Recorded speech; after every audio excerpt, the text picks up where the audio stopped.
ناظرین میں اس وقت موجود ہوں عراق کے شہر کوفہ میں، اور آج میں آپ کو زیارت کرواؤں گا مقام جناب مسم تمار۔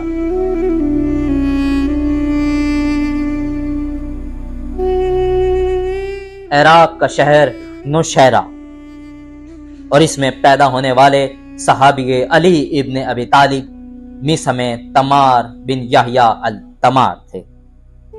امیر المومنین علی ابن ابی طالب علیہ السلام کے آزاد کردہ غلام، آپ کے مخصوص صحابی و حواری، آپ کے رموز و اسرار و علوم کے خزینہ دار اگر کوئی شخصیت ہیں تو وہ ہیں مسم بن یحییٰ التمار۔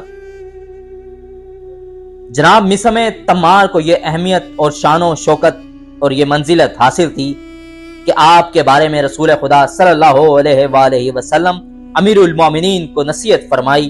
پیغمبر خدا کے بعد آنے والے گنتی کے ہی دو چار افراد ایسے ملتے ہیں جن کا ذکر پیغمبر خدا کی زبان پر آیا ہو، جیسے کہ زید بن سہان، اویس کرنی اور مسم تمار وغیرہ۔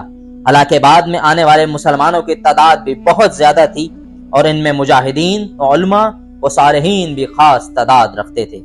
مسم بن یحییٰ التمار کھجوروں کو کاروبار کیا کرتے تھے، اور بعض اوقات امیر المومنین علی ابن ابی طالب علیہ السلام بھی مسم تمار کے دکان پر آ کر ان کی کھجوریں بیچا کرتے تھے۔ مسم تمار کو امیر المومنین علی ابن ابی طالب علیہ السلام سے وہی نسبت حاصل تھی جو کہ رسول خدا صلی اللہ علیہ وآلہ وسلم سے جناب سلمان فارسی کو۔ ایک روز امیر المومنین علی ابن ابی طالب علیہ السلام نے مسم تمار کو اپنے پاس بلایا اور کہا کہ اے مسم، اس وقت تمہارا کیا حال ہوگا کہ جب بنو امیہ کا حاکم ابن زیاد تمہیں طلب کر کے کہے گا کہ امیر المومنین علی ابن ابی طالب پر تبرہ کرو۔ اس پر مسم تمار نے کہا، با خدا حضور میں تبرہ نہیں کروں گا۔ تو امیر المومنین نے فرمایا تو تم کو وہ قتل کر دے گا اور تمہیں سولی پر چڑھا دے گا۔ تبھی مسم تمار نے کہا کہ کیا مضاحکہ ہے کہ میں صبر کروں، اور راہ خدا میں تو یہ معمولی سی بات ہے کہ میں اپنی جان کا نذرانہ اپنے مولا پہ قربان کر دوں۔ تو امیر المومنین علی ابن ابی طالب نے فرمایا، اے مسم، اگر تم صبر کرو گے تو تم بروز قیامت میرے ساتھ میرے ہی درجے میں رہو گے۔